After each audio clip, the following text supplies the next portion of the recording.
Listen to this podcast now on the Red Apple Podcast Network.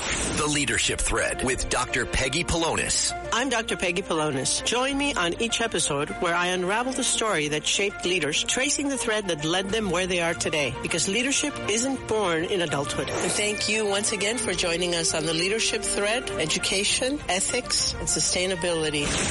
Download all of Red Apple Media's podcasts right now through your favorite podcast platform. Listen, all you New Yorkers.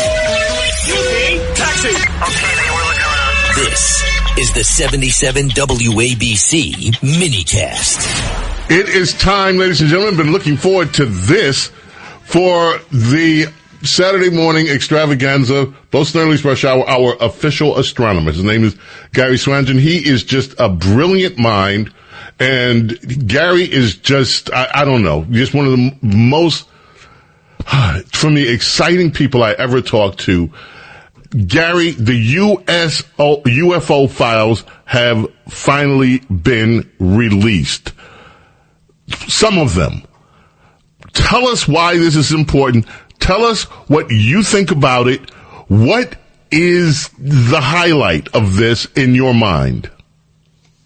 Okay, well, good morning to you, James, and thank you very much for having me on. I appreciate it.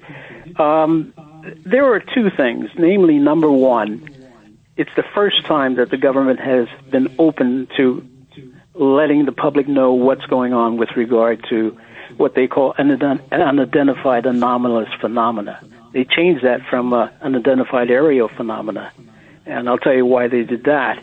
But the main thing is that, one, they want the public to take a look at what's going on, what they've accumulated over the many years that they had this information. But one thing that may be kind of disappointing, throughout I'm looking at the website, and I've read a few documents on the website. They state in several cases, like, for example, we're unable to make a definitive determination of the observed phenomena. And then they say the material that's contained or that we're going to submit to the public basically is unresolved cases. And then they go on and on and on saying things like, okay, look, guys, we're going to make this information available for you, and you decide what we have done with this information. And so that's basically what it boils down to.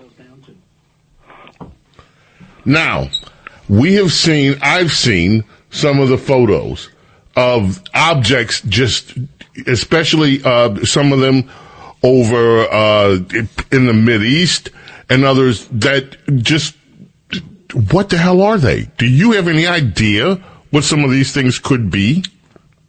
No, I don't. I honestly do not whatsoever. It's a mystery. There's not that much information concerning the details of these objects. I've looked at them too. They look like either black dots or white dots against the backgrounds that they are showing these objects. But I'm baffled over what has been revealed, and I really can't tell you what they are.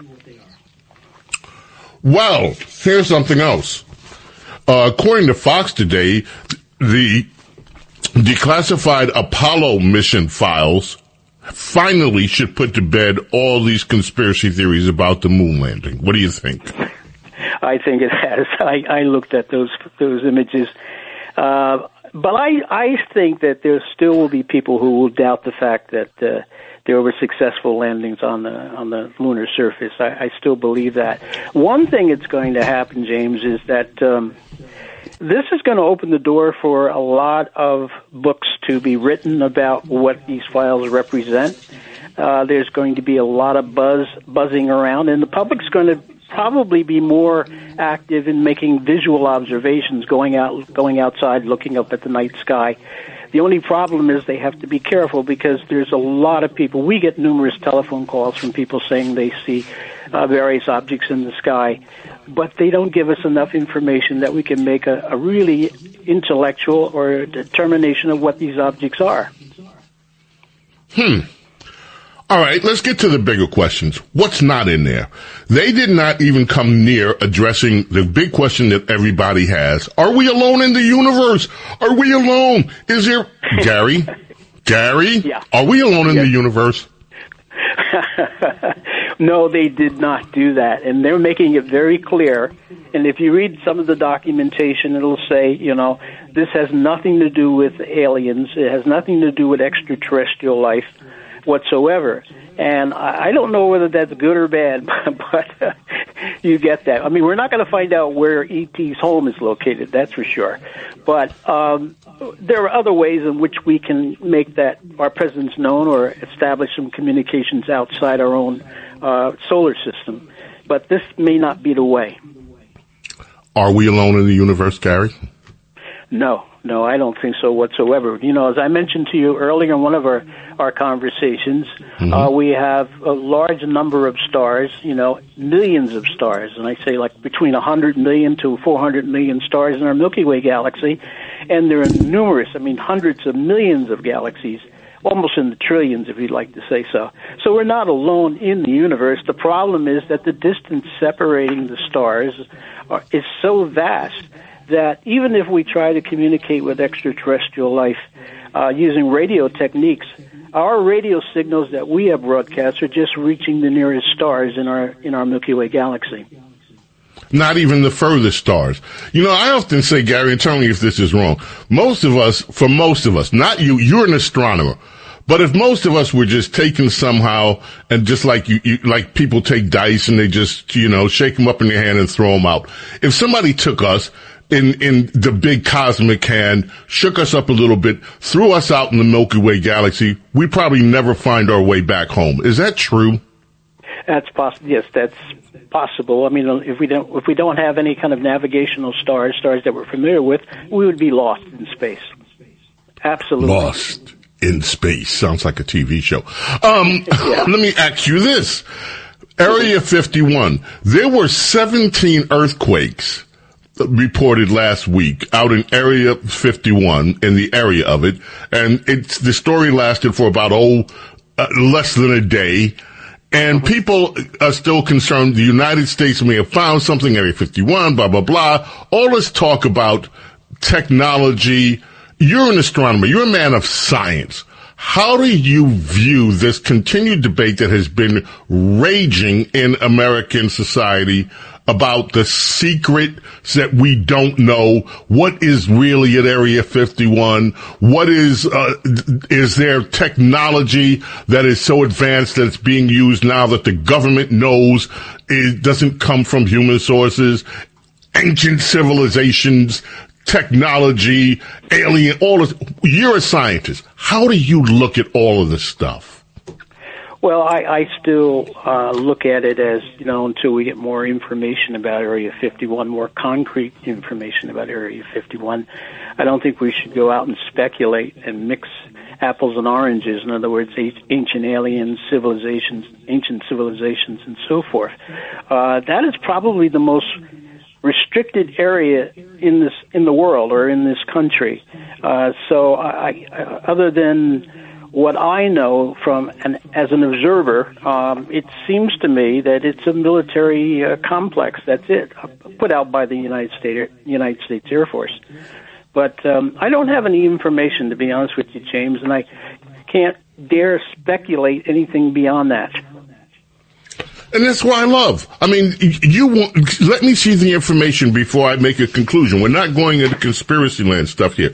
Now, some of the things that took place, when you have the Apollo astronauts, for instance, that were reported things that they saw, observable flashes of light, drifting particles, distant objects.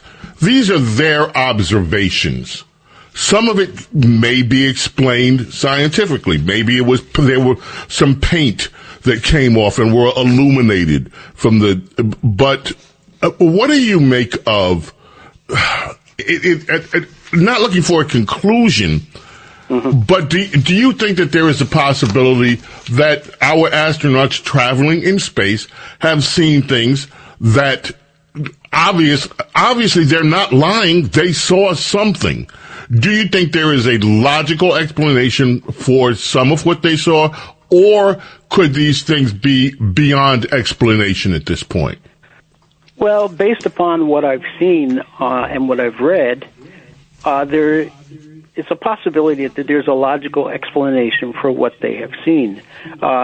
If in 1962, the Friendship 7, which was piloted by John Glenn, he saw these things called fireflies, or like sparkling objects around the outside of a spaceship. Right. And it turned out to be urine that was deposited on the outside of the spacecraft. So a lot of these things in time can be explained. I know that one of the unusual things that we saw that was released were the 3 dots, or 3 bright lights that were in a triangular configuration that the astronauts saw. Now, there's a good possibility that there could be an explanation for that. I can say I don't know. I've been thinking about it. There's a lot of things I could be thinking about in terms of giving an explanation, but I don't know if what I would be correct or not. Got it. If you have a young person listening here, or even an older person who wants to continue their education, and they are interested in the world of astronomy, they are interested in all of this, how would you advise them to go about it? How would you advise people that are interested to follow through? And what can people do that have a casual interest but want to know more about the world that you live in? What's the best way to go about it, Gary? Well, I'm going to try to promote what I used to. I ran 2 planetariums in my career, and I would advise people to stop off or at least visit their local planetarium. There are a lot of good and qualified people there that would help them along. If you are in elementary school, if the students are in elementary school, by all means, study science. And you get into high school, you should take some of the science courses such as physics, chemistry, and so forth. I know these sound like ugly courses to take, but they will help you build a basic foundation for studying astronomy. I started astronomy when I was 7 years of age, and I looked up at the constellations, and I knew at that time, at 7, that I wanted to go in this field, and I've had a great time. I've enjoyed my life really immensely. It's nothing like it. It's like playing in a sense, Love it. And where is the nearest planetarium to where you are, Hin? Tell us something. Okay. Well, the nearest one, there are several. There's the Raritan Valley Planetarium, which is located in Raritan County. There is the Newark Museum's Planetarium, which is located obviously in Newark, New Jersey. And then, of course, there is the what they call the P-Tech Planetarium, which is located in Paterson, New Jersey. But there are numerous planetariums in New Jersey as well as in New York City, or rather in New York area. And since this show is broadcast in so many different areas, if people are in other areas in the country, they should just go and do a search for the planetariums in your area and what hours they are open, and stop in. And by the way, help support them if this is what you're interested in, correct? Yeah, I agree 100%. There are several major planetariums that have closed down because of lack of support. And it's a shame. For example, the London Planetarium, which I spent a lot of time in the early years of learning about how to run a planetarium, that was a beautiful planetarium near, what the heck is it now? Let me try to remember it. Madame Tussauds. And they shut that down because of lack of interest. This is an exciting world that you are in. I love it. Gary, thank you for spending time with us. You're going to come back. He is our official astronomer, and I'm just delighted. Every chance I have, I want to speak with Gary about what's happening in the news and what's happening in the universe beyond. And we haven't even started talking about things yet, like consciousness and all the other stuff, which we're going to get to. Gary, thank you so much.